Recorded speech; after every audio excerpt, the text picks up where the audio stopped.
Bismillahirrahmanirrahim. Assalamualaikum warahmatullahi wabarakatuh. Alhamdulillahi ala ihsani wa syukru lahu ala taufiqihi wa amtinani. Asyhadu an la ilaha illallah wahdahu la syarika lahu ta'ziman li sya'ni wa asyhadu anna Muhammadan abduhu wa rasuluhu da'ila ridwani. Allahumma salli alaihi wa ala alihi wa ashabihi wa ikhwani. Hadirin dan hadirat yang dirahmati Allah Subhanahu wa taala, pada siang hari ini insyaallah kita akan membahas tentang dampak maksiat atau dosa-dosa dalam kehidupan kita ya. Dan saya akan membacakan dari kitab Ad-Da' wad-Dawa atau Al-Jawabul Kafi karya Al-Imam Ibnu Qayyim rahimahullahu taala. Beliau membuat suatu fasal yang sangat luar biasa. Judulnya Faslun min adraril ma'asi lil abdi fi dinihi wa dunyahu wa akhiratihi. Di antara bahayanya maksiat-maksiat terhadap hamba, yaitu kemudaratan yang akan menimpa hamba terkait dengan agamanya, terkait dengan dunianya dan juga akhiratnya. Sampai Ibnul Wazir dalam kitabnya Al-Awasim wal Qawasim memuji fasal ini ya. Ulama lain memuji fasal yang dibuat oleh Ibnul Qayyim ini. Beliau berkata, "Wa min ahsani man jama'a fi dzalik."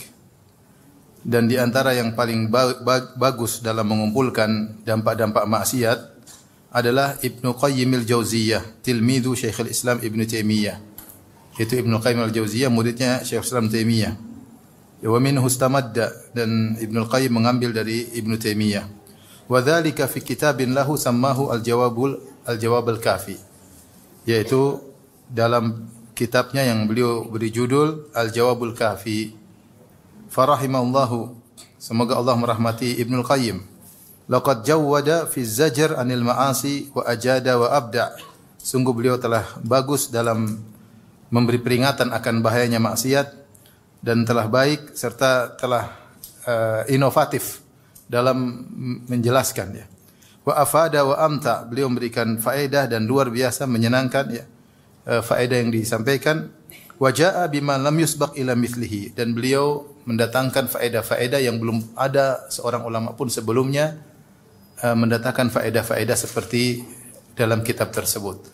Ini pujian ulama terhadap kitab Ibnu Qayyim, terutama fasal ini, fasal tentang bahayanya maksiat ya dalam kehidupan seorang hamba. Kemudian beliau sebutkan banyak sekali dampak buruk terkait dengan dunianya, agamanya maupun akhiratnya. Maka saya akan bacakan ya, sedikit demi sedikit sambil kita merenungkan dan kita hayati ya. Karena siapa sih di antara kita tidak melakukan maksiat? Setiap kita sering melakukan apa? Maksiat, terutama di zaman sekarang. Dengan adanya medsos maka kita semua mudah terpapar dalam maksiat, baik maksiat mata, maksiat telinga, maksiat hati, maksiat lisan ya. Dan banyak hal ya. Dosa-dosa yang kita sering lakukan ya. Dan ini bahaya. Dosa-dosa punya dampak, dosa-dosa kecil maupun dosa-dosa besar. Terkadang seorang hanya memandang dosa-dosa besar yang berbahaya. Dosa-dosa kecil juga bahaya dan pasti punya dampak. Tidak ada dosa kecuali punya dampak ya. Tidak ada dosa kecuali punya dampak. Terlebih kalau dosa-dosa kecil tersebut dilakukan berulang-ulang ya. Makanya Rasulullah SAW pernah bersabda, "Iyyakum wa muhaqaratiz dzunub." Waspadalah kalian dari dosa-dosa yang diremehkan ya. Sungguhnya dosa-dosa tersebut idza syama'na 'ala rajul yuhliknahu. Kalau dosa-dosa tersebut yang diremehkan sudah berkumpul pada seorang, maka dosa-dosa tersebut akan membinasakan orang tersebut. Meskipun kecil-kecil tapi banyak berulang-ulang, maka akan membinasakan. Dan dosa pasti punya dampak. Taib. Saya bacakan, walil ma'asi minal atharil qabihatil madhumati wal mudhirrati bil qalbi wad din wal badan wad dunya wal akhirah. Maksiat itu punya dampak yang buruk, yang tercela, yang memberi mudarat kepada hati, kepada agama, kepada badan, ya, hati, agama, badan, dunia dan akhirat, ma la ya'lamuhu illallah. Yang tidak ada yang tahu seluruh dampak-dampaknya kecuali Allah. Dampaknya sangat banyak, yang tahu hanya Allah Subhanahu wa taala. Ya. Tapi Ibnu Qayyim berusaha menguraikan sedikit demi sedikit. Walaha minal uqubati syar'an wa qadaran ajilan wa ajilan ma la ya'lamu illallah azza wa jalla. Demikian juga maksiat-maksiat juga memiliki hukuman-hukuman yang ditimpakan pada pelaku maksiat baik secara syariat maupun secara kenyataan, itu secara qadar, secara hukum kauni, secara sunnatullah yang segera maupun diakhirkan, dan yang tahu semuanya hanyalah Allah Subhanahu wa taala. Kemudian mulai menyebutkan sebagian dari dampak maksiat. Artinya beliau ingin menyampaikan dampak maksiat sangat banyak. Ya, tapi yang tahu semuanya siapa? Allah Subhanahu wa taala. Maka beliau hanya menyebutkan sebagian yang Allah bukakan ilmu bagi beliau rahimahullahu taala. Yang pertama adalah hirmanul ilm, yaitu terhalangi dari ilmu. Kata beliau, faminha hirmanul ilmi nafi'. Pelaku maksiat terhalang dari ilmu yang bermanfaat.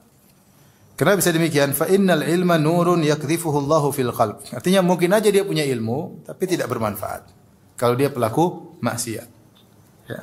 Tapi kalau dia berusaha menghindarkan diri dari maksiat, maka ilmunya akan bermanfaat.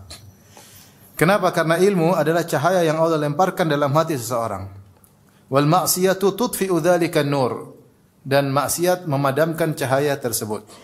Walamma jalasa Syafi'i rahimahullah baina yaday Malik wa qara alaihi a'jabahu ma ra'a. Ketika Imam Syafi'i rahimahullah berguru di hadapan Imam Malik, kemudian dia duduk di hadapan Imam Malik, maka Imam Malik takjub dengan Imam Syafi'i rahimahullah. Lima ra'a min tawaqqudi dhihnihi, karena Imam Syafi'i luar biasa cerdasnya. Ya, digambarkan seakan-akan kecerdasannya menyala-nyala saking cerdasnya, ya. Imam Syafi'i 7 tahun hafal Al-Qur'an, kalau enggak salah 10 tahun hafal Muwatta Imam Malik, kitab hadis yang isinya ribuan hadis. Bagaimana sang guru tidak terpesona dengan sang murid. Wa furi fitnatihi, dan kecerdasannya yang luar biasa. Wa idhami dzakaihi. Wa kamali fahmihi, dan sempurnanya pemahaman Syafi'i. Maka dia berkata Imam Malik kepada Imam Syafi'i, "Ya fata, inni arallaha qad alqa ala qalbika nuran." Wahai sang pemuda, sungguh menurut aku melihat, sungguhnya Allah telah melemparkan dalam hatimu ada cahaya, yaitu meletakkan cahaya dalam hatimu. Fala tudfi'hu bi dzulmatil ma'siyah, maka jangan kau padamkan cahaya ilmu tersebut dengan kegelapan maksiat. Fatabaqa fi dzulmati yauma yas'a ahlul ilmi fi nuri ilmihim, maka kau akan terjebak dalam kegelapan tersebut hari di mana para penuntut ilmu, para ahli ilmu sedang berusaha berada di cahaya ilmu mereka. Yaitu orang-orang yang menuntut ilmu, para ahli ilmu, mereka di dalam cahaya. Ya, mereka terus dalam jalan yang terang benderang. Sementara kalau seorang melakukan maksiat, maka dia dalam kegelapan. Wa qala Syafi'i berkata, "Syakautu ila Waqi'in su'a hifdhi fa arsyadani ila tarkil ma'asi." Aku mengeluhkan kepada Waqi', yaitu gurunya, Waqi' bin Jarrah Ar-Ru'asi. Aku mengadukan kepada guruku tentang buruknya hafalanku. Fa arsyadani ila tarkil ma'asi, maka dia arahkan aku agar meninggalkan maksiat. Wa qala a'lam bi anna al-ilma fadlun wa fadlullahi la yu'tahu al-'asi. Dan Waqi' berkata, ketahuilah bahwasanya ilmu adalah kemuliaan dan kemuliaan Allah tidak diberikan kepada pelaku maksiat. Ya. Ini yang pertama. Jadi orang menuntut ilmu tapi dia orang pelaku maksiat, maka dia dihalangi dari ilmu yang bermanfaat. Bisa jadi sulit bagi dia memahami ilmu, ini yang pertama, kemudian pertama. Sulit bagi dia memahami ilmu, atau dia tidak tertarik dengan ilmu, atau kalau dia diberi ilmu maka tidak bermanfaat. Memang kita dapati sebagian orang ketika memiliki menuntut ilmu dengan niat yang buruk, mungkin untuk riya, untuk bangga-banggaan, ketika mereka punya ilmu, mereka hanya bikin masalah di mana-mana. Hanya bikin apa? Masalah. Gak, dia ingin tampil, ingin nomor satukan, ini bikin masalah di mana-mana. Ya. Ini contoh bahwasanya ilmu yang dia pelajari tidak bermanfaat, bahkan menjadi bumerang yang akan menyerangnya pada hari kiamat kelak. Taib. Yang kedua, di antara dampak bermaksiat, hirmanu rizq, terhalangi dari rezeki.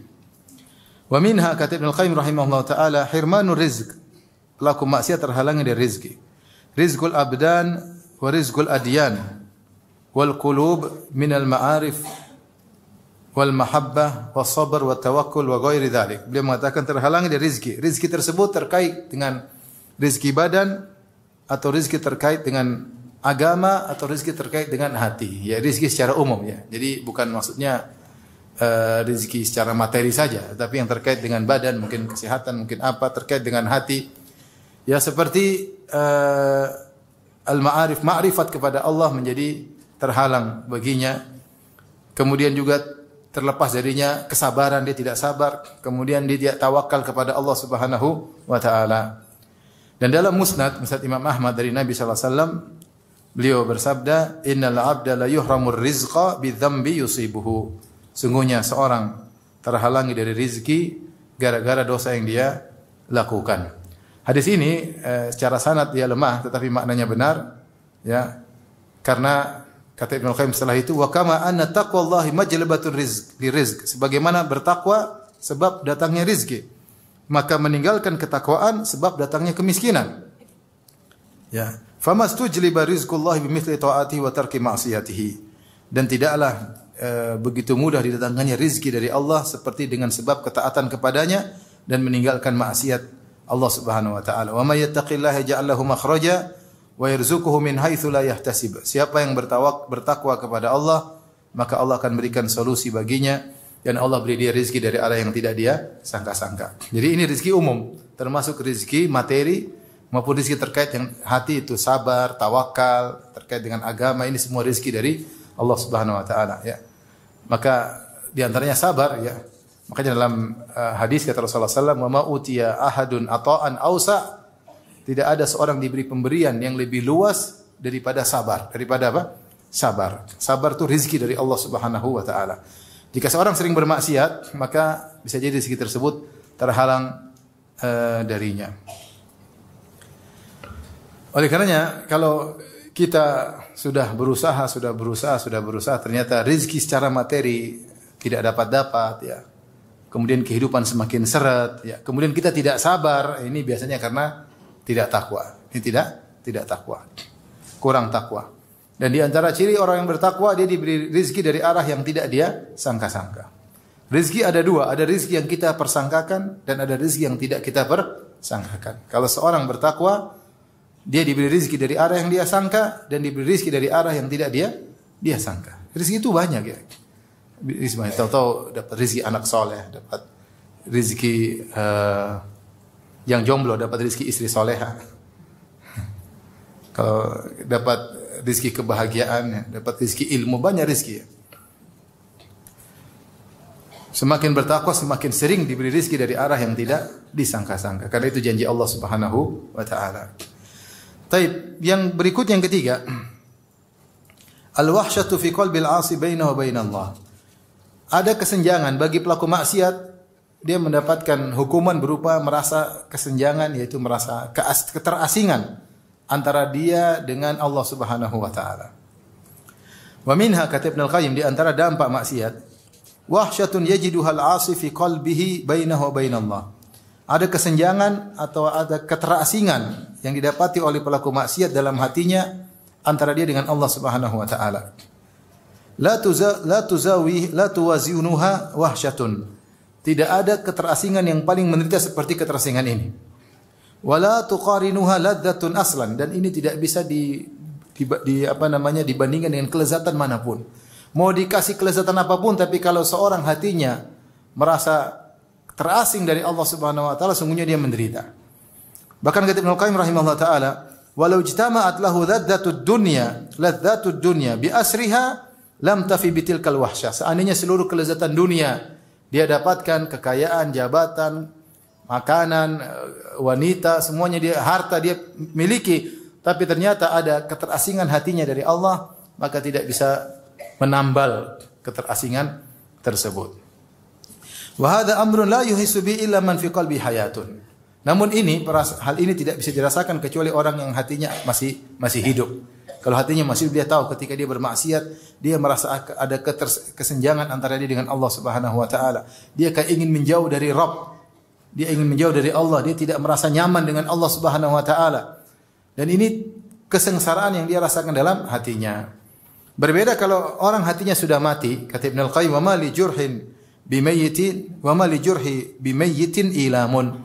Adapun mayat kalau dilukai maka dia tidak merasa sakit. Artinya hati yang sudah mati dia tidak merasakannya. Tapi orang kalau masih ada iman, kemudian dia terjerumus dalam maksiat, dia pasti merasakan hal tersebut. Ada keterasingan, ketidaknyamanan, kekhawatiran, ketakutan. Ya, tidak ingin dekat dengan Allah. Mau dekat dengan Allah ragu-ragu. Ya. Tidak ada kelezatan dalam beribadah. Mau ke masjid aja enggak enak, mau ikut pengajian enggak enak. Dia ada keterasingan luar biasa antara dia dengan Allah Subhanahu wa taala akibat maksiat yang dia lakukan. Maka beliau berkata, "Falau lam yatrukil aqilu adh-dhunuba illa hadara min wuqu'i tilkal wahsyah wa wuqu'iha baina wa baina Allah lakana al-aqilu hariyan bitarkiha." Seandainya seorang berakal mengerti, sadar bahwasanya kalau seandainya maksiat sebabnya cuma menimbulkan akibat ini saja, cuma menimbulkan akibat membuat dia tidak nyaman dengan Allah Subhanahu wa taala, maka sudah cukup dia harusnya meninggalkan apa? Maksiat. Dia tidak berasa nyaman dengan Allah Subhanahu wa taala. Baik. Yang berikutnya yang berapa? 4. Al-wahsyatu fi qalbil 'asi baina wa bainan nas. Kemudian ketidaknyamanan itu juga, keterasingan itu juga dia rasakan antara dia dengan manusia, terutama orang yang bertakwa. Dia tidak nyaman duduk sama orang bertakwa, dia merasa tidak nyaman, tidak tentram, ya, karena maksiat yang bergejolak dalam dirinya. Kata Ibnu Qayyim, "Minha al-wahsyatu allati tahsulu lahu bainahu wa bainan nas." Ya, keterasingan, kesenjangan hati yang dirasakan antara dia dengan orang-orang. Wala siyama ahlul khairi minhum, terutama orang-orang saleh di antara mereka. Fa innal 'asiya yajidu wahsyatan bainahu wa bainahum. Pelaku maksiat merasakan adanya kesenjangan antara dia dengan orang-orang saleh tersebut. Kenapa? Limunafaratil qulub. Karena hati mereka tidak sinkron antara hati-hati orang saleh dengan hati orang yang tidak saleh. Fa inna qalbal 'asi la yalta'imu ma'a qalbit ta'i lima bainahu minal bu'di. Sungguhnya hati pelaku maksiat, qalbu pelaku maksiat tidak sinkron, ya, tidak bisa nyaman dengan hati orang yang saleh karena di antara keduanya ada perbedaan yang sangat jauh. Wa kullama qawiyat tilkal wahsyatu ba'uda minhum. Semakin besar kesenjangan tersebut, itu semakin dia sering bermaksiat, maka dia semakin enggak nyaman duduk dengan mereka, wa min mujalasatihim, dan tidak nyaman bermajelis dengan mereka. Karena tidak nyambung, satu bicara ketakwaan, satu bicara akhirat, sementara dia kecenderungan ingin maksiat. Wa hurima barakatul intifa'i bihim, dan akhirnya dia terhalangi dari mendapatkan keberkahan, mendapatkan manfaat dari orang-orang saleh, ya. Ini di antara dampak dari maksiat. Kemudian Ibnu Qayyim berkata, wa qaruba min hizbi syaitan biqadri ma ba'uda min hizbir rahman. Dan dia semakin dekat dengan golongan syaitan sebagaimana dia semakin jauh dari golongan Allah Subhanahu wa taala, dari hizbullah, hizbur rahman. Wa taqwa hadhil wahsyatu hatta tastahkim. Dan kesenjangan ini, keterasingan ini semakin kuat sehingga sudah bercokol dan semakin kokoh. Fataqa'u bainahu wa baina imra'ati wa waladihi. Bahkan itu bukan cuma kepada orang lain, kesenjangan tersebut. Bahkan kesenjangan tersebut terjadi antara dia dengan istrinya, antara dia dengan anaknya, wa aqaribihi. Ada ketidaknyamanan antara dia dengan kerabat-kerabatnya. Bahkan wa bainahu bain nafsihi, bahkan dia tidak nyaman dengan jiwanya sendiri. Fastarahu mustawhishan min nafsihi. Kalau dia berdapat diri, dia merasa tidak nyaman dengan dirinya sendiri, Ini jika kegelapan, wahsyah, kesenjangan, keterasingan itu semakin kuat, dia merasakan dampaknya bahkan hubungan dia dengan istri dan anak-anaknya. Wa qala al-Fudail bin Iyad, berkata Fudail bin Iyad rahimahullah taala, "Inni la a'sillaha fa'arifu dzalika fi khuluqi himari wa khadimi wa imra'ati wa qaribati." Sungguhnya aku bermaksiat kepada Allah, dan aku melihat dampak maksiat tersebut pada perangai tungganganku, yaitu himarku, keledaiku, dan aku lihat pada perangai pembantuku, istriku, dan kerabatku. Hal ini disebutkan oleh Ibnu Abi Dunya dan Abu Nuaim dari Fudail bin Iyad. Baik. Jadi maksiat menyebabkan hubungan tidak nyaman, ya. Tidak nyaman sama orang saleh, tidak nyaman duduk sama mereka, maunya duduk sama orang pelaku maksiat, ya, gelisah. Kalau duduk sama orang-orang saleh, pinginnya bermajelis sama pelaku maksiat atau bersendirian dalam dunia maya maksiat, ya, dia tidak nyaman. Bahkan ketidaknyamanan tersebut sampai muncul antara dia dengan istrinya dan anak-anaknya, hubungan tidak nyaman. Ini hidup seperti ini tidak bahagia. Taib, yang berikutnya yang keberapa? 5. Ibu sudah hafal 1, 2, 3, 4. Kalau ujian bisa insyaallah ya. Insyaallah enggak lulus. Yang berikut yang kelima, ta'sirul umur. Pelaku maksiat urusan menjadi ruwet, menjadi susah. Wa minha, di antara dampak maksiat, ta'siru umuril asi. Pelaku maksiat urusannya menjadi susah alaihi. Fala yatawajjahu li amrin illa yajiduhu mughlaqan dunahu. Tidaklah dia melakukan satu kegiatan kecuali tertutup pintunya. Au muta'assiran alaihi. Bisa tapi ternyata sulit, banyak hambatan-hambatan. Wa hadza kama anna man ittaqallaha ja'alahu min amri yusra. Dan ini sebaliknya, orang yang bertakwa kepada Allah, Allah mudahkan urusannya. Faman attala taqwa, siapa yang membuang ketakwaan, ja'alahu min amrihi usra, maka Allah bikin urusannya sulit. Wa yallahil ajab, sungguh menakjubkan. Kaifa yajidul abdu abwabal khairi wal masalihah masdudatan anhu wa turuqaha mu'assaratan alaihi wa huwa la ya'lamu min aina utiya. Demi Allah, sungguh menakjubkan bagaimana seorang hamba melihat pintu-pintu kebaikan tertutup darinya. Kemaslahatan kemudian buntu kepadanya. Jalan-jalan menuju kebaikan sulit semuanya, kemudian dia tidak tahu sebabnya apa. Menakjubkan. Kenapa dia tidak tahu sebabnya? Yang jelas sebabnya karena dia bermaksiat. Bal huwa munkabbun ala ma yazidu umurahu alaihi ta'siran. Dan dia semakin menuju pada perkara yang semakin mempersulit dirinya. Maka kita harus sadar bahwasanya kita dalam urusan-urusan terkadang kita tahu ini baik, kok sulit bagi kita? Kok sulit? Ya jelas karena maksiat. Makanya kalau seorang sudah merasa sulit, sering beristighfar, astagfirullah. Ada ikhwan nazar ditolak melulu, itu pasti maksiat. Pasti maksiat. Kalau jomblo nazar ditolak, apa kurangnya? Saya ganteng-ganteng, pakai mobil kok ditolak? Ada masalah ini. Segera istighfar. Oleh karenanya, ya, maka aneh kalau seorang ketika ingin melakukan kebaikan, jalan-jalannya tertutup, pintu-pintu tertutup, jalan buntu semua, terus dia tidak sadar, kok bisa? Qul huwa min indi anfusikum. Sebagai firman Allah Subhanahu wa taala, itu semua dari diri kalian sendiri. Yang mempersulit adalah kalian. Coba kalau banyak istighfar, banyak bertobat, insyaallah jalan-jalan terbuka. Taib, yang berikutnya yang berapa? Yang keenam, zulmatun fil qalb. Kata Ibnu Qayyim, yaitu ada kegelapan dalam hati, merasa kegelapan. Wa minha, di antara dampak maksiat, zulmatun yajiduha fi qalbihi haqiqatan. Seorang pelaku maksiat mendapati dalam dirinya ada kegelapan yang hakiki. Yuhissu biha kama yuhissu bi zulmatil lail al-bahim idza dlahamma. Dia benar-benar merasakan kegelapan tersebut sebagaimana jika dia berada di dalam kegelapan malam yang gelap gulita. Ada kegelapan tersebut dia rasakan. Fatasiru zulmatul ma'siyati liqalbihi ka zulmatil hissiyati li basarihi. Maka jadilah kegelapan dalam hatinya seperti kegelapan yang nyata di depan matanya. Fa inna ta'ata nurun, karena ketaatan adalah cahaya. Wal ma'siyatu zulmah, dan kemaksiatan adalah kegelapan. Wa kullama qawiyatiz zulmatu izdadat hayratuhu. Semakin besar kegelapan tersebut, maka semakin besar kebimbangannya. Orang tersebut semakin bingung.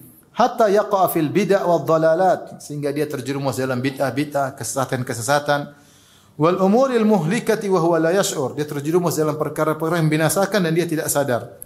Ka'ama kharaja fi dhulmatil lail yamshi wahdahu, seperti orang buta yang keluar di tengah malam gelap gulita kemudian dia berjalan sendiri.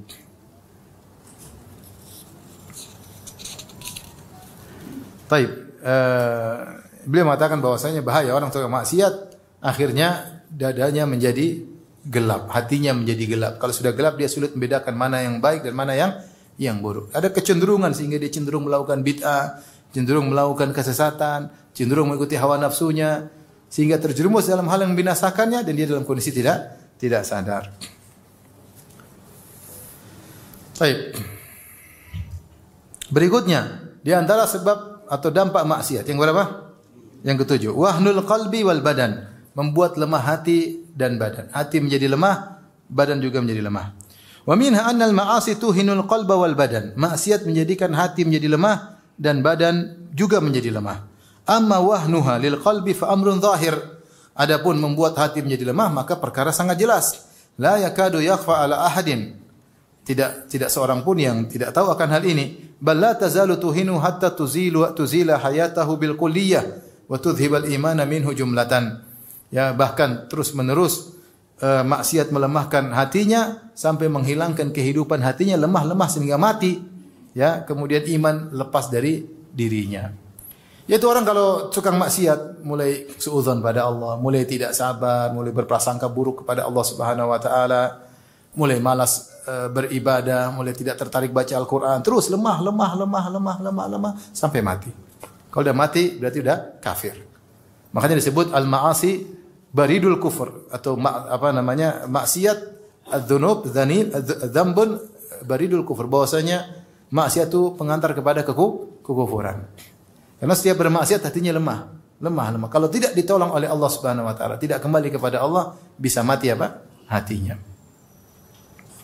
Kemudian Ibnu Qayyim menjelaskan kalau masalah hati menjadi lemah gara-gara maksiat jelas. Sekarang bagaimana penjelasan bahwasanya badan juga melemah gara-gara maksiat. Wa amma wahnuha lil badan, adapun maksiat menjadikan lemah badan, fa innal mu'mina quwwatuhu min qalbihi, karena seorang mukmin kekuatannya dari hatinya. Wa kullama qawiya qalbuhu qawiya badanuhu, semakin kuat hatinya semakin kuat jasadnya. Wa ammal fajir, adapun fajir, fa innahu wa in kana qawiyal badan, adapun fajir meskipun badannya kuat, fa huwa adhafu syai'in indal haja ilaihi, tapi badannya tersebut menjadi sangat lemah ketika dia membutuhkan badannya tersebut. Fatakhunuhu quwwatuhu, maka kekuatan badannya akan berkhianat kepadanya. Ahwa jama yakunu ila nafsi, ketika dia sedang membutuhkan kekuatannya. Wa ta'ammal quwwata abdani Faris war Rum, perhatikan tentang kekuatan Romawi dan Persia. Siapa yang ragu dengan kekuatan mereka? Orang-orang Eropa, tubuh besar-besar, tinggi-tinggi, kuat. Kaifa khanathum ahwa jama kanu ilai, bagaimana kekuatan mereka berkhianat kepada mereka ketika mereka sangat membutuhkan kekuatan badan tersebut. Wa qaharahum ahlul iman bi quwwati qulubihim, mereka kalah dengan ahlul iman, para sahabat yang mereka mungkin makannya sedikit, badannya tidak sebesar orang-orang Romawi, tetapi hati mereka kuat. Ma'anna abnanahum kanat dhaifah, padahal para sahabat badan mereka lemah. Kalau kita lihat bagaimana kisah Khalid bin Walid berperang melawan orang Romawi dan Persia, berlipat-lipat jumlah mereka, berlipat-lipat ganda. Ya, tetapi bagaimana Khalid bin Walid bisa mengalahkan mereka? Kenapa? Karena kekuatan hati mereka. Sementara makan mereka terbatas, badan mereka lemah. Wa khuyuluhum dhaifah, kuda-kuda mereka juga lemah. Kaum muslimin. Wa uddatuhum dhaifah, persenjataan mereka juga lemah. Wa inna ma qaharuhum bi quwwati imanihim wa qulubihim. Namun para sahabat bisa mengalahkan mereka dengan apa? Kekuatan iman mereka. Maka ini bukan, sekarang kan Ibnu Qayyim mengatakan bukan omong kosong.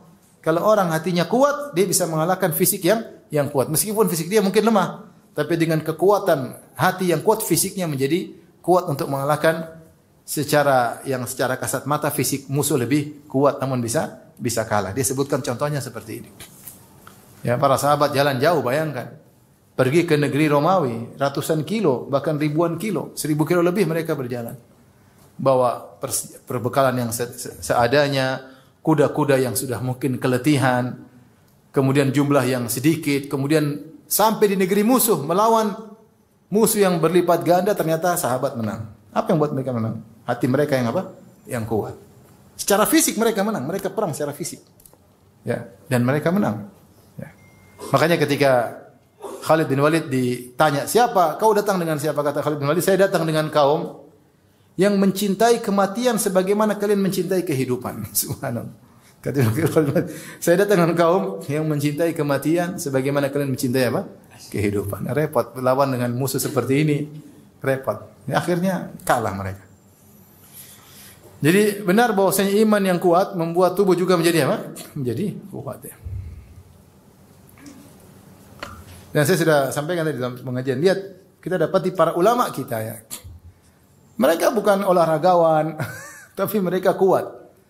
Kadang mereka ke sana kemari, kemudian sampai dipanjangkan umur oleh Allah Subhanahu wa taala. Mungkin mereka tidak pikun. Luar biasa ya. Allah beri apa? Kekuatan apa? Hati mereka apa? Hati mereka kuat. Sehingga diberi kekuatan badan oleh Allah Subhanahu wa taala. Yang berikutnya, yang keberapa? Yang ke-8. Hirmanut ta'ah. Pelaku maksiat terhalangi dari ketaatan. Gara-gara dia bermaksiat, dia tidak melakukan ketaatan. Wa min hirmanut ta'ah falau lam yakun lidzambi uqubatun illa annahu yufawwitu ala fa'ilihi ta'atan aw ta'atin yuhmadu aqibatuha wa tanfa'uhu ahwaja ma yakunu ilaiha. Ya. Kalau seandainya tidak ada dampak buruk dari maksiat kecuali maksiat tersebut membuat dia terhalangi dari melakukan ketaatan. Kadang satu ketaatan, kadang ketaatan yang banyak, yaitu efek domino. Gara-gara satu maksiat ini dia terhalangi satu ketaatan, akhirnya berlanjut ketaatan-ketaatan yang lain juga terhalangi. Seandainya waktu misalnya gampang, seorang nonton film Korea. Film Korea berapa menit biasanya? Saya ingin tahu. Film Korea berapa menit? Berapa menit? Jangan pura-pura tidak tahu. Film Korea berapa menit? 60 menit. Taruhlah 60 menit ya. 60 menit dia duduk nonton Korea. Seandainya dia gunakan untuk baca Quran, tentu ada. Dia terhalangi dari maksiat, terhalangi dari ketaatan. Gara-gara nonton apa? Maksiat. 1 jam hilang, seandainya digunakan untuk ketaatan, maka ini sudah cukup seorang hendaknya meninggalkan maksiat. Karena dengan maksiat tersebut dia terhalangi dari ketaatan yang harusnya dia bisa dilakukan di waktu tersebut. Yang jadi masalah, ketaatan yang terhalangi darinya terkadang bukan satu ketaatan, tapi ada efek domino. Ada ketaatan-ketaatan lain yang akhirnya terhalangi gara-gara satu maksiat ini. Maka Ibnu Qayyim, seorang yang berakal, seandainya tahu bahwasanya dampak dari maksiat cuma satu ini saja, maka sudah cukup dia meninggalkan maksiat. Karena ketaatan ini luar biasa dampaknya di akhirat kelak, di dunia maupun di akhirat. Dan dia butuh dengan ketaatan tersebut di saat-saat dia sangat butuh kepada kebaikan itu di akhirat kelak. Ternyata ketaatan tersebut tidak dia lakukan. Fa inna dzamba yasuddu fa'ilahu an ta'atin takunu badalahu. Sungguhnya maksiat menghalangi seorang dari melakukan ketaatan yang harusnya dia lakukan ketaatan, dia malah melakukan apa? Maksiat. Wa ma yakfil 'asi uqubata ma'siyati hatta yasuddahu an ta'atin yu'aqabu aidan ala fawatiha. Ya.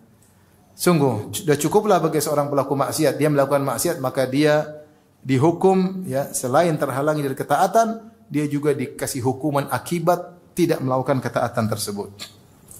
Wa yaqta'u alaihi aidan tariqa ta'atin ukhra, dan juga akhirnya membuat dia terhalangi dari ketaatan yang lain.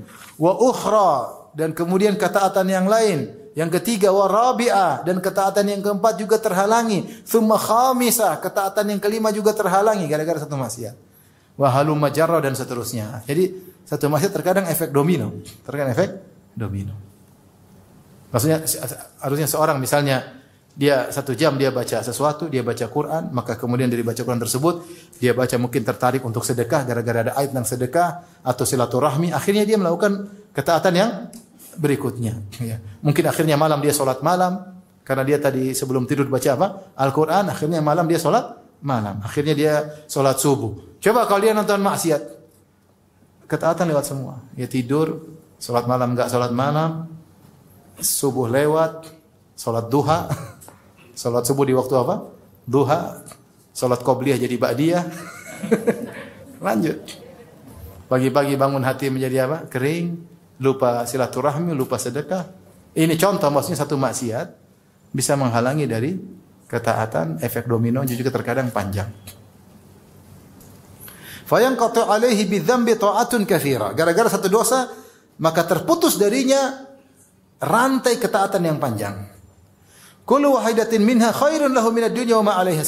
Setiap kebaikan yang terhalangi darinya lebih baik daripada dunia dan seisinya.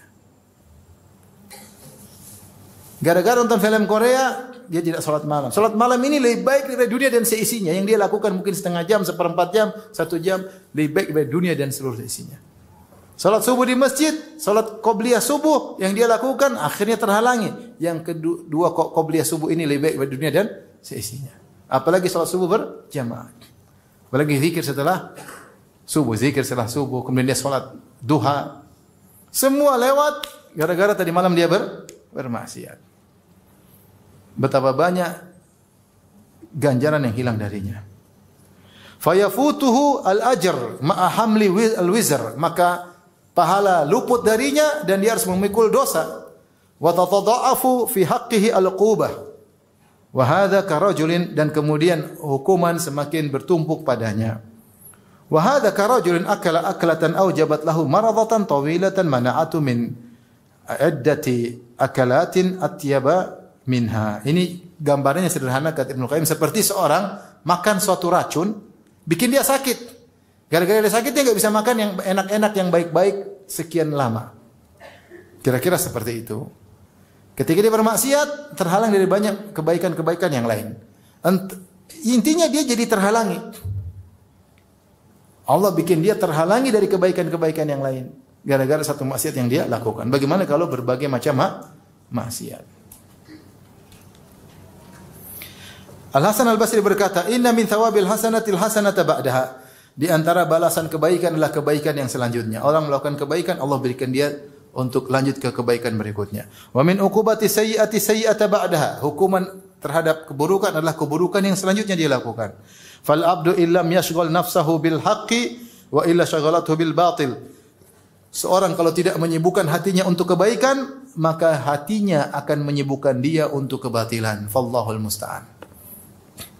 Ini yang kata disebutkan dari sebagian orang, al-waqtu kas-sayf illam taqta'uhu qata'aka. Waktu itu seperti apa? Pedang. Kalau kau tidak patahkan pedang tersebut yang akan menebasmu. Artinya waktu kalau kau tidak gunakan untuk kebaikan, maka kau bisa gunakan dia untuk apa? Keburukan. Dia akan menjebakmu untuk melakukan kemaksiatan. Maka dalam hidup ini kita berusaha bikin jadwal yang menjebak kita pada kebaikan-kebaikan. Ya. Jika tidak, nongkrong, melamun, akhirnya mulai kepo, akhirnya terjumus dalam maksiat. Nonton. Coba, seorang kalau lihat maksiat, setengah jam, 1 jam, saya coba cek hatinya. Hatinya tadi sebelum nonton maksiat dengan setelah nonton maksiat pasti sudah berubah. Pasti sudah berubah. Ada kesenjangan dengan Allah Subhanahu wa taala, ada ketidaknyamanan dengan Allah Subhanahu wa taala. Pasti sudah berubah. Ya. Dan itu sebagai contoh bahwasanya dampak maksiat itu secara langsung. Sementara kalau dia satu jam dia baca Quran, coba dia cek hatinya sebelum baca Quran dengan baca Quran, pasti ada kebahagiaan. Pasti langsung, tidak terlambat, langsung dia bahagia. Dampak ketaatan yang langsung dia rasakan seketika itu juga. Tapi sekarang ke berapa? 9. Ini banyak puluhan, sampai subuh juga nggak selesai. Tebal, benar tebal. Ini dampak maksiat setebal ini.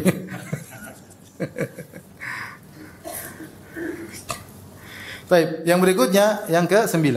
Qisarul umur wa mahqu barakatihi. Pendek umur dan dihilangkan keberkahan umur. Wa minha, kata Ibnu Qayyim, di antara dampak maksiat, annal ma'asi tuqassirul umur wa tamhaqu barakatahu. Maksiat memendekkan umur dan menghilangkan keberkahannya. Wala budda, dan pasti. Fa innal birra wat taqwa kama yazidu fil umur fal ma'siyatu wal fujur tuqassirul umur. Sebagaimana kebajikan dan ketakwaan menambah umur, dan maksiat maka maksiat dan kefajiran mengurangi umur. Wa qad ikhtalafa an-nasu fi hadzal mawdi'. Para ulama telah berselisih apa maksudnya maksiat mengurangi umur. Taib. Wa qala ta'ifatun, pendapat sebagian ulama, sekelompok manusia, nuqsanu umril 'asi huwa dhahabu barakati umrihi wa mahkuha alaihi. Maksudnya berkurang umur bukan umurnya berkurang, tetapi keberkahannya hilang. Hidupnya itu hilang, enggak ada nilainya. Enggak ada yang dia lakukan untuk keluarganya, untuk orang tuanya, untuk dirinya, untuk imannya. Umurnya habis saja buat jalan-jalan, buat ini, buat nonton, buat tawakti, buat hura-hura, buat enggak ada nilainya. Enggak ada nilainya. Anak-anaknya tidak merasakan keberkahan keberadaan bapaknya, keberadaan ibunya. Ya, orang tuanya tidak merasakan ada keberkahan anaknya, enggak ada. Habis umurnya. Kenapa? Habis dengan maksiat. Habis dengan maksiat. Ini maksudnya berkurangi umur. Wa hadza haqqun. Dan ini benar kata Ibnu Qayyim, wa huwa ba'dhu ta'thiril ma'asi, dan ini sebagian dari dampak maksiat. Wa qala ta'ifatun, sekelompok ulama lain berpendapat lain. Bal tunqisu haqiqatan. Menurut sebagian ulama, umurnya benar-benar berkurang secara hakikat. Kama yanqusu rizq, sebagaimana rizki berkurang secara hakikat.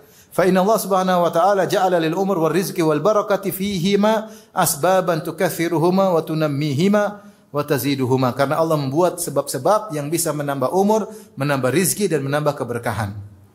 Ya, jadi ketika mereka maksiat mengurangi umur, mengurangi rizki, benar-benar rizki berkurang, umur juga berkurang. Harusnya dia mungkin hidup 70 tahun jadi 50 tahun, harusnya 90 tahun jadi berkurang, rizkinya berkurang dan keberkahan juga berkurang. Qalu wala yamtani'u ziyadatul umur bi asbabin kama yanqusu bi asbabin. Sebagaimana umur bisa bertambah dengan sebab, maka juga bisa berkurang dengan sebab. Fal arzaq wal ajal wa sa'ada wa syaqa wa sihha wal marad. Rezeki, ajal, kebahagiaan, penderitaan, kesehatan, sakit, miskin, kaya, semuanya dengan takdir Allah. Ya, tetapi Allah mentakdirkannya bi asbabin ja'alaha, dengan sebab-sebab yang menimbulkan akibat. Ya, benar semua sudah takdir, tapi ada Allah menjadikan sebab yang menimbulkan apa? Akibat. Berikutnya waqala tafi'atun ukhra, berkata kelompok yang ketiga. Ta'thirul ma'asi fi mahqil umur innama huwa, ya ini mirip dengan yang pertama, yaitu bukan hakiki tapi majazi. Bahwasanya dampak dari maksiat dalam menghilangkan umur, menghilangkan keberkahan umur, innama huwa bi anna haqiqatal hayat hi hayatul qalb. Kenapa?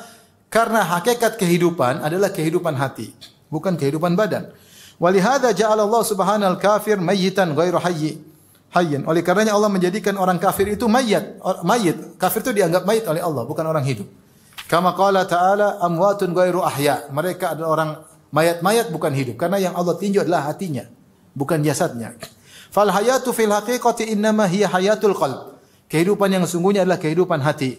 Wa umrul insan muddatu hayatihi, dan umur manusia adalah sepanjang hayatnya, sepanjang hidupnya. Falaisa umruhu illa awqatu hayatihi billah. Fatilka sa'atu umrihi. Maka kehidupan yang sungguhnya jika hatinya bersama Allah. Jika hatinya tidak bersama Allah, berarti dia tidak sedang ada umurnya. Jadi seakan-akan pendapat dia mengatakan kehidupan sungguhnya itu kehidupan hati. Nah, kalau mau dibilang hati yang hidup adalah hati yang bersama Allah. Kalau hati gunakan maksiat, itu hati sedang mati. Hati sedang mati. Maka orang melakukan maksiat sungguhnya kehidupannya semakin pendek. Karena kehidupan hatinya banyak digunakan untuk maksiat kepada Allah Subhanahu wa taala. Fa'ala hadha fal birru wat taqwa wa ta'atu tazidul fi umr fi hadhihi al awqat allati hiya haqiqatu umrihi wa la umra lahu siwaha. Maka dengan demikian maka kebajikan, ketakwaan, ketaatan menambah umur, yaitu dalam waktu-waktu yang digunakan untuk takwa, itulah hakikat kehidupan manusia. Dan tidak ada umur bagi manusia kecuali dalam rangka ketaatan.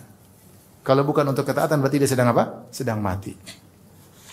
Wabil jumlah fal abdu idza a'rada 'anillah ishtaghala bil ma'asi. Ketahuilah kesimpulannya, jika seorang hamba berpaling dari Allah maka dia sibuk dengan maksiat. Dha'at alaihi ayyamu hayatihi, maka akan hilang pergi sia-sia hari-hari kehidupannya. Al-haqiqiyah, itulah kehidupan yang sungguhnya, hilang semuanya. Allati yajidu ghibba idha'atiha yawma yaqul ya laitani qaddamtu li hayati. Yang hari-hari yang hilang tersebut, dia akan merasakan dampak buruknya pada hari kiamat kelak tatkala dia berkata, ya laitani qaddamtu li hayati. Seandainya dulu aku beramal saleh ketika di dunia. Oleh karenanya seorang berusaha untuk menghemat-hemat umurnya untuk ketakwaan kepada Allah Subhanahu wa taala. Jika umurnya habis buat kemaksiatan, maka sungguhnya dia telah mengurangi kehidupan yang hakiki. Karena kehidupan yang hakiki adalah kehidupan hati bersama Allah Subhanahu wa taala. Maka di sini kita renungkan ikhwan, sudah betapa banyak umur yang sudah kita buang. Terlalu banyak. Terlalu banyak umur yang kita buang tidak ada manfaatnya. Itu bukan kehidupan yang sungguhnya. Ini masalahnya medsos zaman sekarang. Medsos. Terlalu banyak musim-musim di zaman kita ini. Musim politik, musim artis, musim ini. Terlalu banyak. Akhirnya kita melihat yang tidak perlu, akhirnya kita melihat maksiat, akhirnya kita komentar. Setiap hari kita buang umur kita, ya. Kita istilahnya browsing, ya. Kita berpindah dari satu klip ke klip berikutnya. Akhirnya kita buang umur kita, ya. Hanya kita nanti sesali pada hari kiamat kelak. Baik, yang berikutnya yang keberapa? 10. Wa minha al-ma'asi tuwallidu amsalaha. Maksiat itu menimbulkan maksiat-maksiat yang sepertinya. Wa minha anal ma'asi tazra'u fil qulubi amsalaha. Sungguhnya maksiat yang dilakukan oleh seorang hamba menanamkan dalam hati hamba maksiat-maksiat yang semisalnya. Wa yuwallidu ba'daha ba'dan. Sebagian maksiat melahirkan sebagian maksiat yang lain. Hatta ya'sur 'alal 'abdi mufaraqatuha, sampai sulit bagi seorang hamba untuk meninggalkan maksiat tersebut. Wal khuruju minha, dan sulit dia keluar dari maksiat tersebut. Maksudnya sudah kecanduan. Dia sudah tertawan oleh maksiat tersebut. Dia jadi tawanan. Ya. Dia tidak bisa keluar dari maksiat tersebut karena maksiat sudah bertumpuk dan saling munculkan satu dengan yang lainnya. Wa yashulu 'alaihi muqarafatuha wal wuqu'u fiha, dan sebaliknya yang buat dia semakin mudah melakukan maksiat tersebut. Kama qala ba'dhu salaf, sebagaimana perkataan sebagian salaf, inna min uqubati sayyi'ati as-sayyi'ata ba'daha. Sungguhnya di antara hukuman maksiat adalah maksiat yang berikutnya. Wa inna min thawabil hasanati al-hasanata ba'daha. Di antara balasan kebajikan adalah kebajikan selanjutnya. Fal abdu idza amila hasanatan. Ini dampak maksiat. Karena kamu kalau maksiat bukan itu saja yang kau lakukan, pasti giring maksiat yang lain. Sederhananya orang kalau musik, emang musik aja yang dia maksiatin. Banyak, udah musik pasti ya, disco-disco, kemudian niru-niru orang-orang kafir, kemudian sama cewek-cewek, kemudian syahwat, kemudian teler, kemudian bisa terjun pada zina dan yang lainnya, narkoba dan yang lain. Ya tidak? Ya. Dan itu ya, sering sekali artis-artis seperti itu, sering sekali. Ya. Mereka buat senang orang, mereka sendiri tidak senang, tidak bahagia. Akhirnya narkoba, keluarga berantakan, ya. Tidak ada kebahagiaan, gonta-ganti pasangan, dan seperti itu, ya. Khamar, ya. Zina. Fal abdu idza amila hasanatan qalat ukhra ila janibiha. Jika seorang hamba melakukan kebaikan, maka kebaikan lain di sisinya berkata, ha ana hasanatun fa'malni aidan. Saya juga kebaikan, lakukan dong kebaikan tersebut. Ini dampak melakukan kebaikan. Jika melakukan kebaikan lain memanggil dia, saya juga kebaikan, lakukan dong. Fa idza amilaha qalat ukhra. Kalau dia melakukan kebaikan yang berikutnya, kebaikan yang lain juga ngomong, i'malni, lakukanlah aku juga. Wa thalithatan wa rabi'atan kadzalik. Kemudian kebaikan yang ketiga, kebaikan yang keempat dan seterusnya, wa halum majarra. Fa tadha'afa ribah, maka keuntungan yang didapatkan pahala berlipat ganda. Wa tazayyadatil khairatu wal hasanat, maka kebaikannya bertumpuk-tumpuk, kebaikannya bertambah-tambah. Namun sebaliknya, wa kadzalika janibu sayyiati aidan. Demikian juga sisi keburukan. Ya. Hatta tasiru at-ta'at wal ma'asi hayatin rasikhatin wa sifatin lazimatin wa malakatin thabitatin. Falau attala aman enggak? Falau attala al-muhsin ta'ala dhaqat alaihi nafsuhu. Kata beliau Ibnu Qayyim rahimahullah taala, bahwasanya ketika seorang melakukan kebaikan akan bertumpuk-tumpuk sehingga menjadi suatu kondisi yang kokoh dan sifat yang melazimi. Demikian pula keburukan.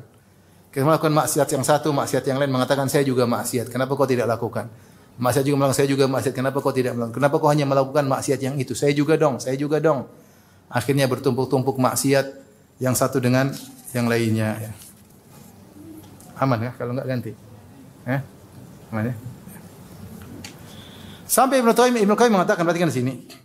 Sampai kalau seorang yang baik dia meninggalkan satu kebajikan atau dia meninggalkan kebajikan, la dhaqat alaihi nafsuhu, maka dia merasa sesak, kenapa saya tidak melakukan kebaikan? Artinya dia sudah kecanduan apa? Kebaikan. Dia hari ini tidak salat malam, dia aduh, kenapa saya tidak salat malam? Kenapa tadi sudah alarm bunyi tapi saya tidur lagi? Ya. Kenapa saya tidak berbuat baik sama dia? Kenapa saya tidak bersedekah hari ini? Kenapa saya tidak salat duha hari ini? Kenapa hari ini saya tidak baca Quran? Dia merasa sesak dirinya. Ya. Wa dhaqat aila ardu bima rahubat. Ya.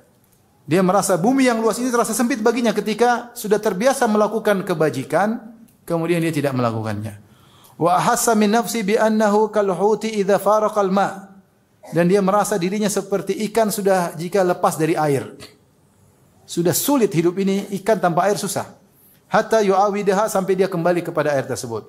Fataskunu nafsuhu wa taqarru ainuhu. Kalau dia sudah melakukan kebajikan lagi, maka dia tentram lagi, tenang lagi. Seperti ikan yang dikembalikan ke air. Sebaliknya, Lau attala al-mujrimul ma'siyata wa aqbala at-ta'a la dhaqat ay nafsuhu. Kalau pelaku maksiat yang sudah terbiasa melakukan maksiat, ketika diajak melakukan ketaatan, maka dirinya menjadi sempit. Sulit. Mau disuruh salat berat. Wa dhaqa sadru, disuruh baca Quran berat, hatinya menjadi sempit. Ayat alaihi madahibuhu, semua jalan keluar tertutup. Hatta yu'awidaha, sampai dia melakukan maksiat lagi. Hatta inna katsiran minal fusaq, perhatikan. Sampai sebanyak dari pelaku maksiat, la yuwaqi'ul ma'siyata min ghairi ladzatin yajiduha. Perhatikan, ini Ibnu Qayyim perkataan indah. Wala da'iyatan ilahi illa lima yajiduhu min alam bimufaraqatiha. Sampai sebagian pelaku maksiat ketika melakukan maksiat, dia bukan karena dapat kelezatan. Sudah ada tidak ada kelezatan lagi. Cuma kalau dia tidak maksiat, dia menderita. Saya ulangi, dia maksiat sudah saking biasanya. Ini maksiat yang dilakukan bukan karena kelezatan lagi, tapi kalau dia tidak lakukan dia menderita. Ngeri. Kama sarraha bidzalika Syekhul Qaum, sebagaimana ada di antara mereka bos pelaku maksiat yang mengaku akan hal ini tukang minum bir. Dia berkata, "Wa ka'sun syaribtu ala ladzatin wa ukhra tadawaitu minha biha." Satu gelas bir saya minum untuk kelezatan, satu gelasnya lagi untuk pengobatan. Karena kalau saya tidak minum saya tersiksa. Saya tersiksa, kecanduan. Jadi bukan karena kelezatan lagi, tapi karena tersiksa kalau tidak melakukan apa? Maksiat. Sama perokok, minum khamar, pecandu film yang porno misalnya, atau narkoba, ya. Apa dia bilang? Kalau tidak konsumsi narkoba mengalami apa namanya? Sakau apa? Sakau. Ya. Sakit tidak? Sakit itu. Sakit, kasihan. Jadi dia minum narkoba bukan untuk kelezatan, tapi karena untuk menghilangkan apa? Sakau yang dia rasakan. Jadi maksiat seperti itu. Dia bukan apa, tapi harus dia lakukan. Jika tidak, dia kayak ada yang hilang. Jadi dia harus melakukannya. Sudah kecanduan. Canduan. Bukannya kelezatan, nggak ada lagi. Khamar satu saya minum untuk kelezatan, benar. Khamar berikutnya saya minum untuk berobat. Karena kalau saya tidak minum, saya menderita. Itu dampaknya maksiat kalau sampai pada tahapan seperti itu. Wala yazalu al-'abdu yu'ani ta'ata. Senantiasa seorang hamba berusaha sulit menjalankan ketaatan. Tapi dia jalani wa ya'lafuha, sampai dia terbiasa, bahkan wa yuhibbuha, kemudian dia cinta ketaatan tersebut. Baca Quran pertama malas, tapi lama-lama senang, lama-lama pingin tadabbur, lama-lama pingin menghafal. Itu butuh perjuangan sampai tahapan tersebut. Wa yu'thiruha hatta yursilallahu subhanahu bi rahmati alaihil malaikata ta'azzuhu ilaiha azzan. Sampai dia mengutamakan ketaatan tersebut daripada kenikmatan-kenikmatan yang lain. Sampai Allah dengan kasih sayangnya mengirim malaikat untuk mendorongnya. Ayo taat, ayo bangun malam, ayo baca Quran, ayo sedekah. Ada malaikat yang mendorongnya. Wa tuharriduhu 'alaiha, buat dia segera ayo melakukan ketaatan. Wa tuz'ijuhu an firashi wa majlisi ilaiha, membuat dia gelisah. Hari ini dia belum baca Quran, orang ngobrol, dia ingin segera pergi, ingin segera pulang. Kenapa dia membaca Quran? Dia ingin segera tidur. Kenapa? Supaya bisa bangun malam. Kalau sudah bangun malam dia gelisah. Sudah jam berapa ini? Dia ingin bangun salat malam. Ada malaikat yang buat dia gelisah untuk melaksanakan apa? Ketaatan. Sebaliknya, wala yazalu ya'laful ma'asi. Sementara seorang senantiasa melakukan maksiat, wa yuhibbuha, sampai cinta kepada maksiat tersebut. Wa yu'thiruha, sampai mendahulukan maksiat atas segalanya. Dia tidak peduli apakah ini berdampak kepada istrinya, berdampak kepada anaknya, berdampak kepada ekonominya, dia tidak peduli. Apakah kesehatannya juga ditumbalkan, dia tidak peduli, karena dia sudah jatuh cinta sama maksiat tersebut, sudah kecanduan. Hatta yursilallahu alaihi syayatin fata'uzzuhu ilaihi azzan, sampai Allah kirim bagi dia setan-setan menggiring dia, membuat dia gelisah untuk kalau tidak bermaksiat. Sehingga dia harus bermaksiat. Fal awwalu qawwa junda ta'ah bil madad fasaru min akbari a'wanihi wal 'asi qawwa jundal ma'siyah bil madad fakanu a'wanan alaih. Baik, lanjut apa sudah? Sudah ke berapa ini? Sudah 10. Udah 10 cukup ya? Hah? Nanti lain kali ya. Gimana Ibu? Lanjut apa sudah?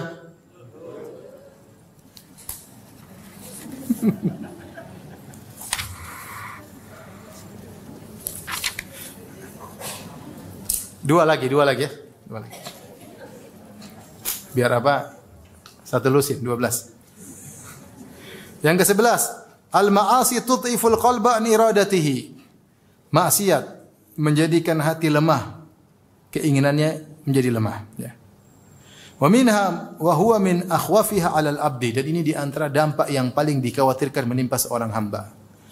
Annaha tudhiful qalba an iradatihi, sehingga dia melemahkan hati untuk ingin melakukan kebajikan, lemah, semakin lemah.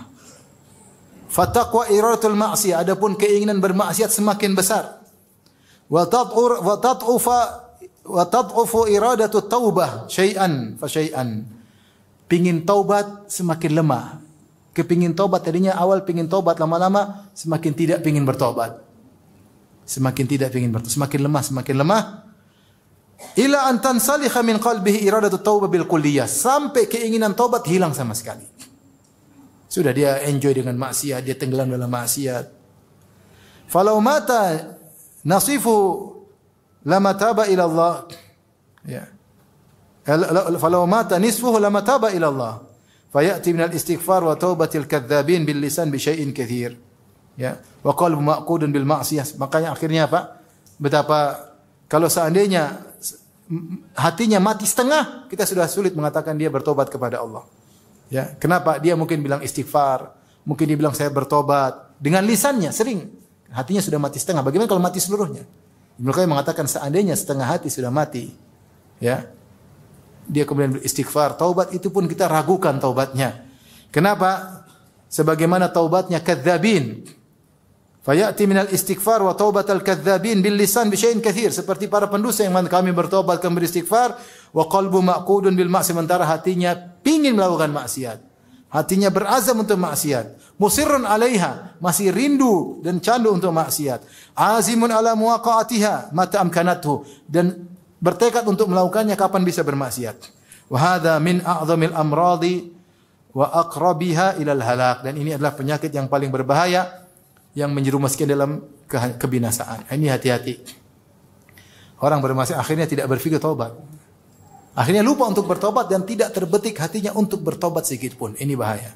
Kalau sudah begitu kemudian mati, selesai. Yang terakhir. Yang ke-12. Al-ma'asi tudhibu minal qalbi istiqbahaha. Maksiat itu menyebabkan tidak ada lagi dari hati rasa memandang maksiat itu buruk. Artinya kalau orang beriman lihat maksiat itu buruk, tapi karena dia sering bermaksiat, akhirnya bagi dia maksiat itu tidak buruk. Ini berbahaya. Wa minha, yang ke-12, annahu yansalikhu minal qalbi istiqbahul maksiyah. Gara-gara maksiat maka hilang dari hati rasa memandang buruk kemaksiatan. Fatasiru lahu adatan, jadilah maksiat itu adalah tradisi dia, kebiasaan dia. Fala yastaqbihuha min nafsi wala min ghairihi, sehingga dia tidak memandang maksiat yang dia lakukan buruk, apa yang dia lakukan atau maksiat orang lain yang dia mandang dia lakukan biasa aja. Dia lihat orang lain juga biasa aja. Jadi ini benar, ikhwan. Coba bayangkan, enggak usah orang melakukan. Orang yang sering nonton film Korea misalnya, lihat cewek berdua buka aurat, pacaran, dia biasa aja. Dia lihat anaknya akhirnya buka aurat, biasanya sering lihat, enggak ada masalah. Padahal bukan dia melakukan, cuma nonton. Lihat orang pacaran, anaknya pacaran biasa aja karena dia sering lihat orang apa? Pacaran. Ya. Jadi baru melihat maksiat tanpa mengingkari. Apalagi kalau dia sendiri yang melakukan, lama-lama biasa. Lama-lama dia tidak memandang itu buruk. Wala yastaqbihu min nafsi ru'yatan nasi lahu. Bahkan lebih parah, orang tahu dia melakukan maksiat, dia santai-santai aja. Ini udah parah lagi. Dia memandang dirinya tidak mengapa, memandang orang lain. Akhirnya ketika orang tahu dia melakukan maksiat, dia biasa-biasa saja. Tidak ada rasa malu, santai aja. Wala kalamahum fihi, dan tidak perlu orang ngomong tentang dia. Ini zaman dulu, ikhwan. Zaman sekarang orang melakukan maksiat, ketahuan melakukan maksiat, tetap jadi tokoh. Tetap jadi bintang, tetap jadi artis. Karena rakyatnya seperti itu. Mau apa? Ini Ibnu Qayyim bicara zaman dulu. Zaman sekarang kalau kemaksiat, ketahuan ini, tetap aja jadi artis. Tetap aja dipuja-puja.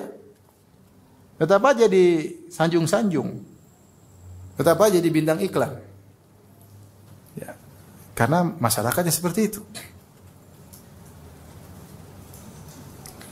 Wa hadzal hal 'inda arbabil fusuq huwa ghayatu tahattuq wa tamamul ladzah.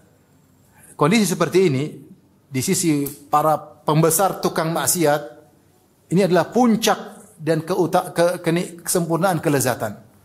Hatta yaftakhiru ahadum fil majalis, sampai di antara mereka ada yang membanggakan kemaksiatan. Lagi kumpulkan bersama orang dia bangga dengan maksiat.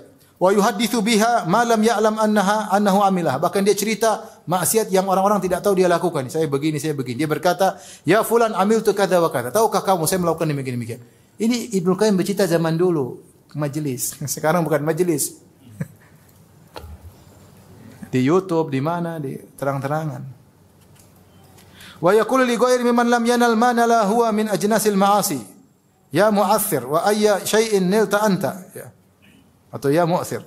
Bahkan di antara mereka ada yang bangga-banggaan.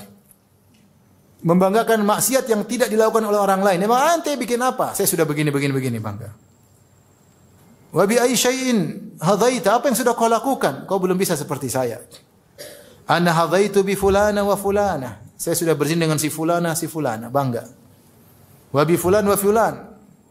Minal murdanil hisan. Saya telah melakukan homoseksual dengan ini dan ini. Bangga. Wa anfaqtu ala dzalika minal amwal kaita wa kaita. Sudah keluarkan uang untuk ini. Oh, saya sudah jalan sana, saya sudah main judi. Dia bangga dengan yang masih lakukan.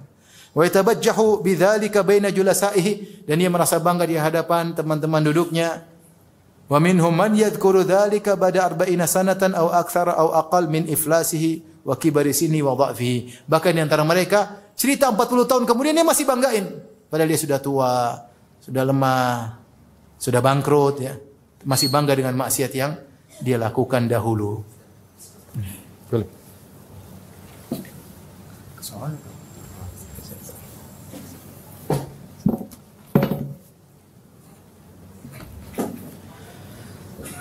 Sudah selesai, tenang aja.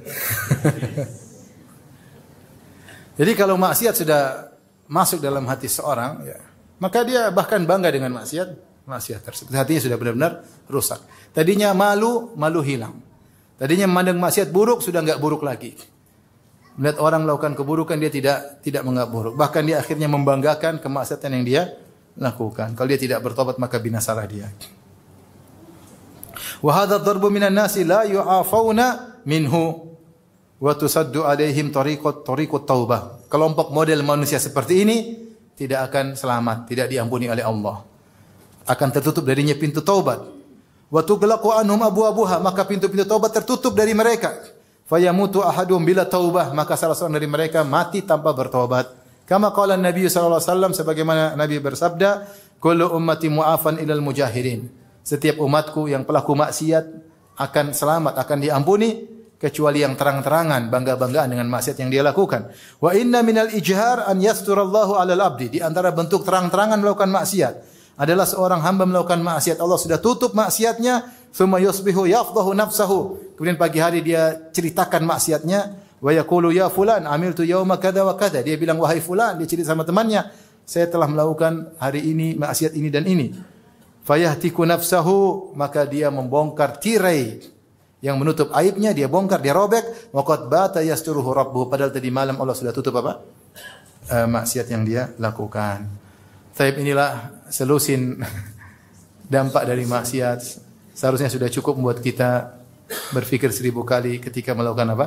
Kemaksiatan.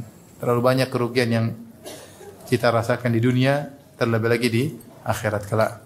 Intinya ikhwan, orang ingin cari kebahagiaan dengan maksiat itu hanya kebahagiaan yang semu. Ingin bahagia jangan maksiat. Kalau dia maksiat, tadi berkata Ibnu Qayyim rahimahullah indah, dia mengatakan siapa yang melawan hawa nafsunya, karena hawa nafsunya ingin satu kelezatan, maka Allah akan ganti dengan kelezatan yang banyak. Ya, saya ulangi, siapa yang saya baca ini?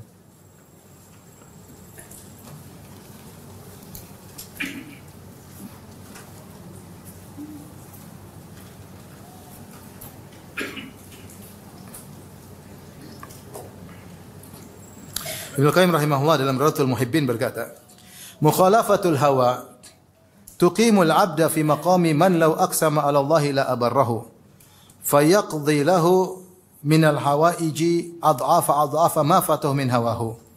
Menyelisih hawa nafsu pingin. Kita nafsu ini pingin macam-macam, pingin nonton inilah, pingin dengar inilah, pingin merasakan ini, pingin mencicipi ini, pingin ngomong ini, banyak maksiat yang mau dilakukan oleh hawa nafsu. Maka menyelisih hawa nafsu menjadikan seorang hamba berada di kedudukan yang tinggi, yaitu man lau aqsam Allah al-abar, seorang yang kalau bersumpah sama Allah, Allah akan kabulkan sumpahnya.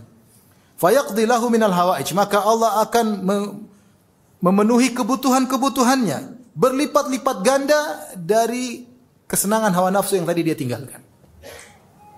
Maka jangan kita kebayangkan dengan kenikmatan sementara. Saya pingin gini, ada nikmat bentar.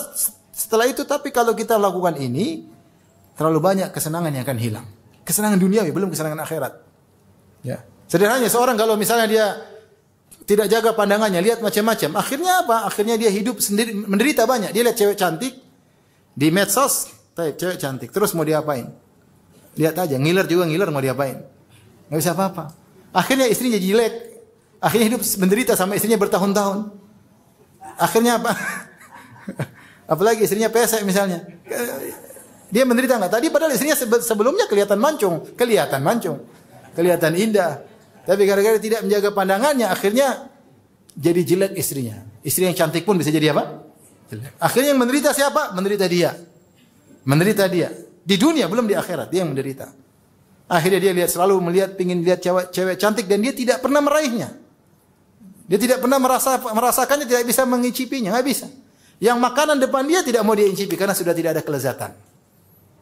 Artinya ini bahayanya hawa nafsu seperti itu. Dia menghayalkan kita mendapatkan kelezatan, padahal kelezatan yang semu, kemudian akhirnya menghilangkan banyak kelezatan duniawi, belum kelezatan akhirat, belum. Kata Ibnu Qayyim, seandainya seorang melawan hawa nafsunya, ini Allah akan membuat dia kebahagiaan yang lain yang banyak. Yang banyak dia dapatkan dengan melawan hawa nafsunya. Tapi demikian saja. Subhanakallah bihamdik. Asyhadu an la ilaha illa anta astaghfiruka wa atubu ilaik. Assalamualaikum warahmatullahi wabarakatuh.